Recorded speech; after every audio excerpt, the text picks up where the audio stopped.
sikit lagi Menteri. Kejelasan sikit je Menteri. Persoalan benchmarking tadi penting. Kita tak boleh menolak.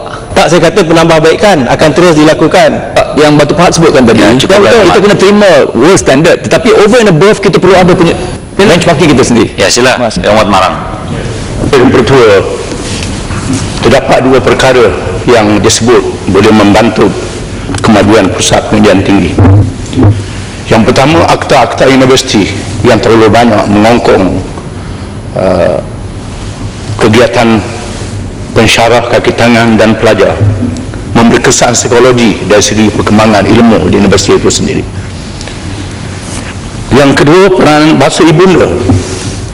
Kajian yang dibuat oleh UNESCO, dalam artikel yang disiarkan oleh UNESCO, di sana ada kajian yang dibuat selama 30 tahun lebih dan mengatakan bahawa penggunaan bahasa asing di negeri boleh membantu kemajuan perkembangan ilmu di negeri yang berkenaan. Peranan bahasa ibunda sangat penting sebagai bahasa ilmu, dan kita telah mewar-warkan sejak tahun 70-an 80-an bahasa kebangsaan sebagai bahasa ilmu, di mana peranan bahasa kebangsaan telah diabaikan akhir-akhir ini. Ini boleh membantu kemajuan ilmu di kalangan anak negeri sendiri. Terima kasih Yang Berhormat. Soal bahasa, semua IPTA menggunakan bahasa kebangsaan, melainkan dua IPTA. Satu ialah Universiti Islam dan satu lagi ialah UiTM. Hanya dua universiti yang dibenarkan pengecualian daripada menggunakan bahasa Malaysia, tetapi bahasa Malaysia masih lagi dijadikan sebagai asas di kedua-dua universiti itu, walaupun dibenarkan untuk menggunakan bahasa Inggeris. Lain-lain IPTA bahasa Malaysia. Jadi ini untuk makluman Yang Berhormat. Mengenai aku, saya akan jawab di peringkat akhir penggolongan saya. Bagi PJ Utara Yang cukup lah. Sudah 3, tak apalah, cukup.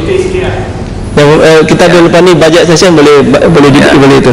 Yang Berhormat Pasir Mas mencadangkan agar bidang pengajian Islam diajar di Universiti Malaysia Kelantan dan juga diwujudkan kursi Tok Kenali di universiti tersebut. Yang Berhormat Kinabatangan, Yang Berhormat Pasir Salak, Yang Berhormat Bukit Katil dan Yang Berhormat Pontian pula membangkitkan tentang kurikulum dan subjek yang diajar di IPT dalam memastikan graduan yang dilahirkan berkualiti dan marketability. Untuk makluman ahli Yang Berhormat, bidang pengkhususan Universiti Malaysia Kelantan adalah keusahawanan dalam bidang sains gunaan, sastra, iktisas dan juga kemanusiaan. Subjek keusahawanan yang diajar adalah merentasi setiap program pengajian di Universiti Malaysia Kelantan. Pada masa ini, Kementerian tidak bercadang untuk menambah bidang pengkhususan UMK. Mengenai penubuhan kursi Tok Kenali di UMK bagi bidang pengajian, Kementerian belum bercadang untuk menubuhkan kursi tersebut. Pada masa ini terdapat 3 kursi yang memberi fokus dalam pengajian Islam, iaitu kursi Ibnu Khaldun di Universiti Islam Antarabangsa, kursi Al-Bukhari juga di Universiti Islam Antarabangsa, dan kursi Abdullah Fahmi di Universiti Kebangsaan Malaysia. Berkenaan dengan kaedah exam oriented yang dibangkitkan oleh Yang Berhormat Kinabatangan, ingin saya maklumkan bahawa peperiksaan adalah salah satu kaedah pengukuran pencapaian pelajar yang digunakan di semua IPTA.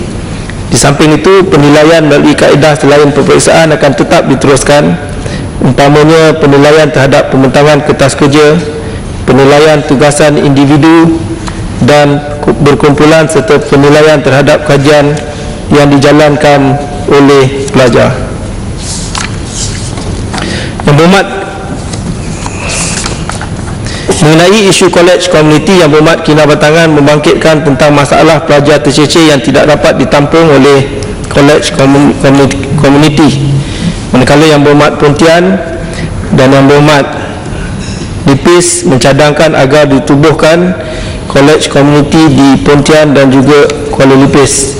Untuk makluman Yang Berhormat, kerajaan telah memutuskan bahawa penubuhan sesebuah college community akan dilaksanakan mengikut keperluan setempat, iaitu mengambil kira aktiviti ekonomi dan kepadatan penduduk di kawasan tersebut.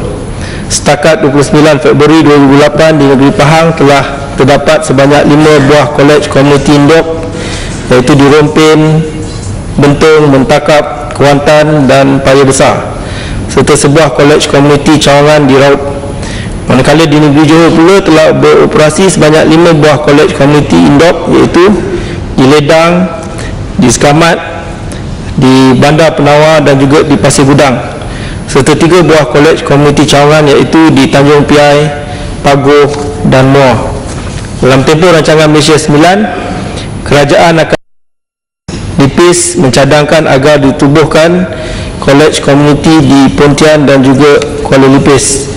Untuk makluman yang berhormat, kerajaan telah memutuskan bahawa penubuhan sesebuah kolej komuniti akan dilaksanakan mengikut keperluan setempat, iaitu mengambil kira aktiviti ekonomi dan kepadatan penduduk di kawasan tersebut.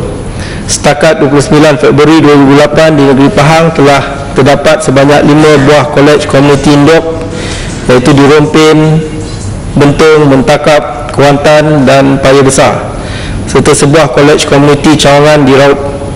Manakala di negeri Johor pula telah beroperasi sebanyak 5 buah kolej komuniti induk, iaitu di Ledang, di Sekamat, di Bandar Penawar dan juga di Pasir Gudang, serta 3 buah kolej komuniti cawangan, iaitu di Tanjung Piai, Pagoh dan Muar.